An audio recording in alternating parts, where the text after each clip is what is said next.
How does he look on the camera?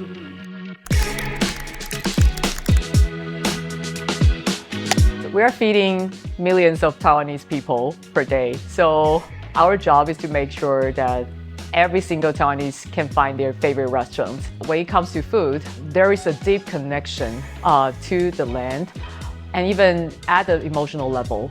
When we were young, and maybe even till now as an adult, senior family members always cared about us by greeting us, saying, "Hey, have you eaten?" And that's a way they show their sincerity and care. I always love time with my family, and I love cooking for them. And also, from time to time, I think food to me is a description of lifestyle. When I am very busy with work, I order from Uber Eats. When I love to cook for the family, I order from the grocery vertical. We are doing so many things to advocate our Uber sustainability mission. Encourage those employees to use more sustainable, like Uber Green options.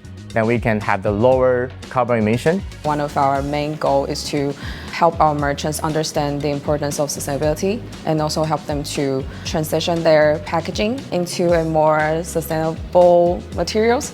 Whenever we received positive feedbacks from our merchant partners saying that they appreciate what we're doing, that's when I really feel proud about my job.